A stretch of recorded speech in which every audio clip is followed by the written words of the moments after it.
শুরুর পূর্বে সিলমারা ব্যালট বই সহ পাওয়া যাওয়ার অভিযোগ এসেছে।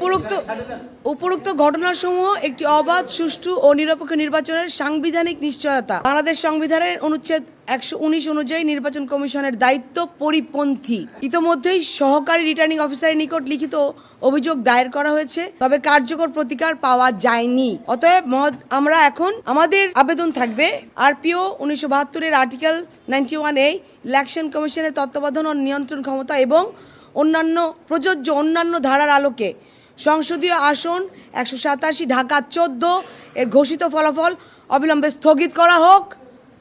অভিযোগকৃত কেন্দ্রসমূহের ফলাফল বাতিলপূর্বক প্রয়োজনীয় ক্ষেত্রে পুনর্নির্বাচনের ব্যবস্থা গ্রহণ করা হোক।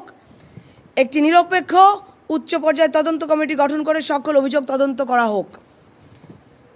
আরপিও 1972 এর আর্টিকেল 73, 74 ও অন্যান্য প্রাসঙ্গিক ধারার আওতায় দায়ী ব্যক্তিবর্গের বিরুদ্ধে আইনানুগ ব্যবস্থা গ্রহণ করা হোক। ভবিষ্যতে এ ধরনের অনিয়ম প্রতিরোধে সংশ্লিষ্ট নির্বাচন কর্মকর্তাদের বিরুদ্ধে বিভাগীয় ব্যবস্থা সহ প্রয়োজনীয় প্রশাসনিক নির্দেশনা জারি করা হোক।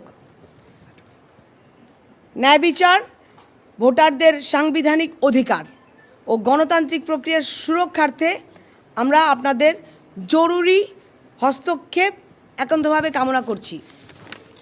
ধন্যবাদ আপনাদের সবাইকে।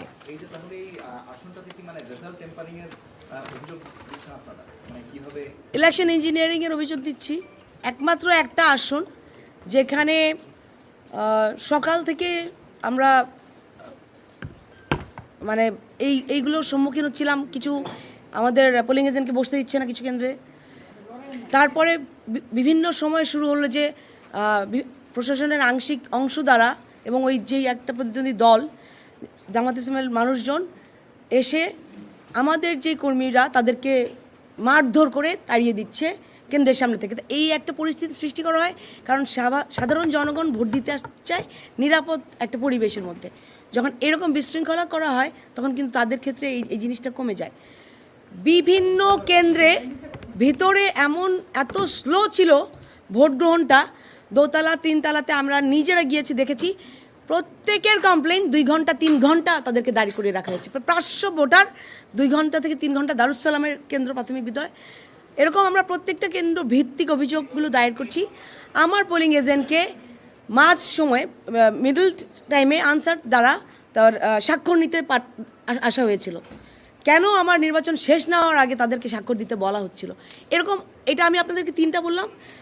মাল্টিপলভাবে আমাদের পোলিং এজেন্ট, কর্মী সকলকে, ভলান্টিয়ার্স সকলকে এমনভাবে এই প্রতিকূলতাগুলো, বাধাগুলোর সম্মুখীন হতে হয়েছে।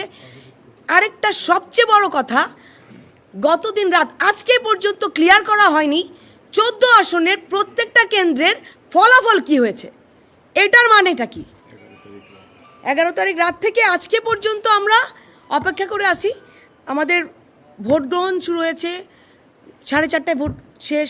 কিছু কেন্দ্রের নাম্বার আমরা পাচ্ছি, বাকিগুলো কেন এই 173টা কেন্দ্রের এই নাম্বারস আমাদের সামনে আনা হয়নি, নিয়ে যাওয়া হয়েছে।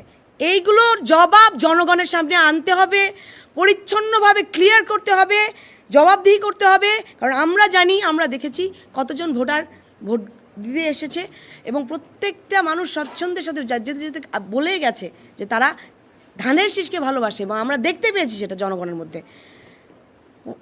এত পরিচ্ছন্ন একটা নির্বাচন চাই 15 বছর পরে যখন আমরা এখানে দাঁড়িয়ে, সেই নির্বাচনে কেন এত অসঙ্গতি আমরা এটা জানতে চাই।